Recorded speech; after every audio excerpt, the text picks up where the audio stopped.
Welcome to my kusina. For today's video, gagawa ako ng cucumber salad with black fungus. Ito po yung dry na black fungus. Tapos ito po yung napalambot ko na. So, mga ingredients natin, syempre mayroon tayong pipino, bawang, black fungus, vinegar, kasi salad nga yan, paminta, asin, sesame oil, asukal, at saka yung lalagyan ko siya ng chicken powder. So, yun po yung gagamitin natin. So, eto ngayon ay binababad sa tubig na mainit. So, may binabad na po ako dito at i-steam natin to ng 20 minutes. Para magiging malambot po siya, i-steam po natin siya ng 20 minutes bago natin ihalo dun sa cucumber salad natin. So, habang nag-i-steam po tayo ng black fungus, pitpitin na rin natin tong ating bawang. Damihan natin para malasa. So, ayan, natagtad na natin yung ating bawang. So, optional po sa inyo kung lalagyan nyo ng sili yung inyong salad. So, ako, maglalagay siguro ako ng isa mamaya para masarap. So, ang gagawin ko ngayon ay babalatan ko na po yung ating cucumber. Hindi po lahat ng balat tatanggalin. Konti lamang po yung aalisin natin. So, ganito po yung pag-alis ko ng pang-salad ko. Yan, ganyan lang siya. Hindi ko po tatanggalin lahat yung kanyang balat. Kasi ayaw nila ng walang green. So, ganito lamang siya. O, tignan nyo. Gusto nila pag kinain nila yung cucumber, mayroon siyang green. So, hihiwain ko na to. So, ganito po yung paghiwa ko pag cucumber salad sa bahay namin. Marami po kasing klase ng salad yung ginagawa ko. May mga seafood salad. So, ito po ay yung black cucumber. So, ganito po siya. Yan. So, mamaya papakita ko sa inyo bakit ganito yung hiwa natin.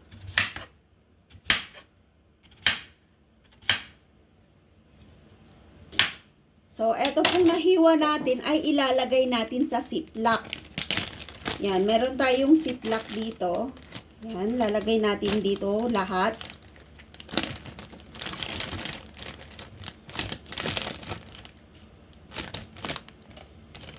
So, yan, oh. At saka, pipit-pitin po natin itong pipino. Hindi po natin siya hihiwain, kundi pipit-pitin po natin. So, eto po yung nilagay natin na pipino sa ziplock. Pinipit-pit ko po siya ng matigas na bagay. Depende po sa inyo kung ano yung gusto nyong matigas na bagay na pangpitpit. Pero ako yung kutsilyo po yung ginagamit ko. So, hindi ko po siya hinihiwa, kundi pinipit-pit ko siya. Kasi ayaw nila ng maninipis na maninipis. So, yan. Ready na po yung ating pipino. Tignan nyo, ganyan yung hiwa niya, oh. Yan. Hindi siya masyadong durog. Mamaya makikita nyo siya. So, after 20 minutes, ayan, mainit na mainit. Be careful. Tatanggalin na po natin ito sa tubig. Kasi magtitimpla na tayo. So, ayan, ready na yung ating black fungus. So, ayan, ready na po lahat yung mga ingredients natin. Luto na yung black fungus natin. Ready na rin yung pipino, yung bawang. So, magtitimpla na po ako ng sauce. So, ipapakita ko po sa inyo yung mga ingredients ko ng sauce dito sa salad. Ito po lahat yung gagamitin natin. Iko-combine lang natin lahat to. So, ipapakita ko na sa inyo. So, maglalagay ako ng vinegar na black.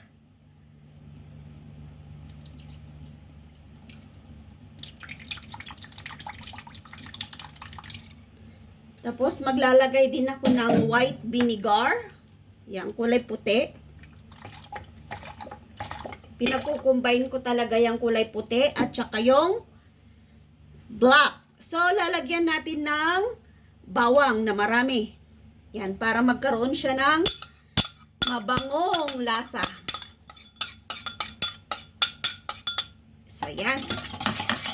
O, diba? Ang bango na. Bawang pa lang yan at saka suka. Ang bango-bango. And then, lalagyan ko siya ng sugar. Yan. Sugar. Maglalagay po ako ng 3 scoop. Kasi maasim siya. So, 3 scoop. And then, isunod natin ang asin. Yan. Maglalagay muna tayo ng 1 scoop. Kasi kung maalat, pwede natin siyang dagdagan. So, nilalagyan ko din siya ng chicken powder.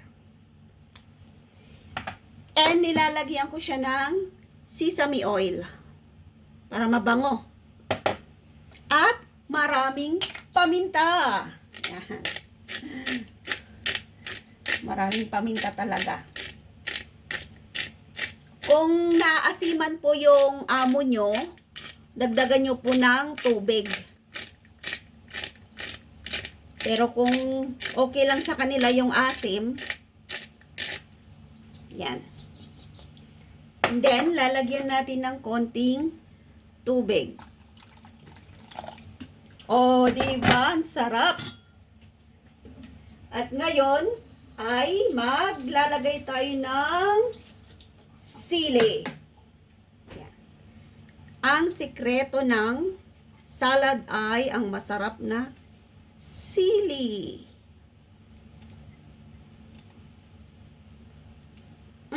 Haluin na natin. Ito po yung pinaka sauce ko dito sa Hong Kong. Sarap na yan. Dati bumibili yung amo ko sa labas, yung natimpla na. Pero ngayon, nung nalasahan niya yung timpla ko, sabi niya, ikaw ba yung gumawa ng sauce? Sabi niya ganun. Sabi ko, oo. Mas lagi na siyang nagpapagawa ng salad sa akin. So, yan lang po yung yung ingredients natin. Kung kulang po yung yung asin, dagdagan nyo na lamang po yung panlasa nyo ang masusunod, hindi yung panlasa ko. Hintayin nating malusaw bago natin ilagay yung black fungus at saka yung pipino.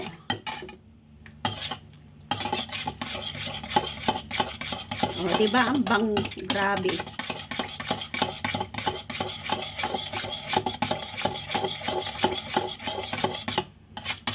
So, lagay na natin yung ating pipino. Ayan.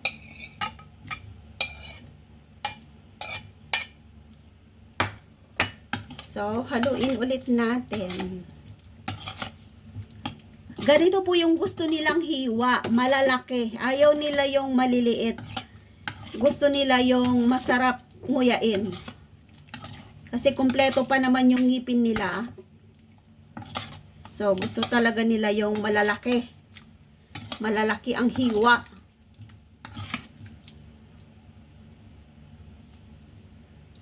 Yan. Sarap. Ang bango. Grabe. So, pag ready na to, lalagay natin sa ref mamaya para ready na for ating dinner. Dinner namin to. Panghimagas namin. O, diba? Sarap. Ang sarap niya.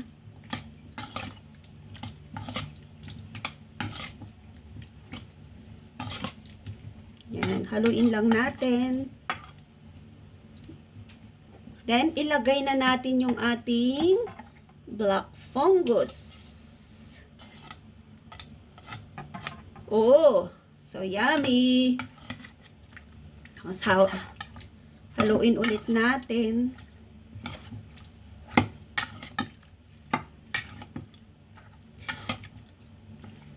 Tapos, ilalagay natin sa ref mamaya.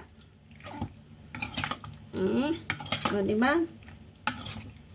So, madali lang pong gumawa dito o magluto dito sa Hong Kong. Simpleng-simple. Tulad nitong salad. Sa atin, yung pipino na kulay puti, kulay dilaw. Yung native na pipino natin. Ayan.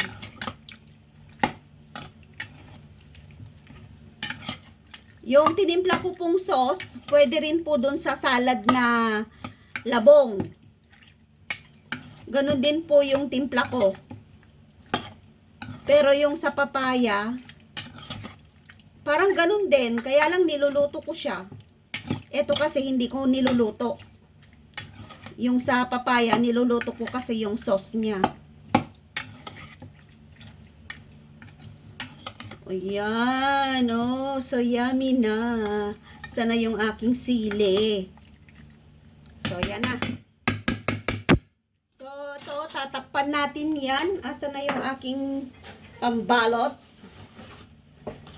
So, ayan o, i-cover natin.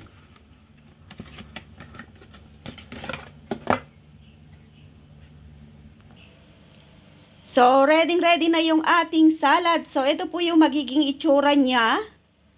At babalutin ito ng plastic. Ito, may clean wrap tayo dito. Pambalot natin. So, babalutin natin at ilalagay natin sa ref. Kasi nga, salad siya. So, kailangan talaga nating balutin.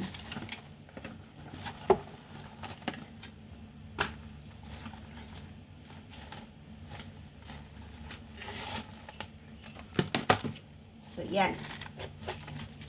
Balutin mo ako. So, finished product po natin. Ito. So, lalagay na natin sa ref natin at mamayang dinner. Ready na yung ating salad.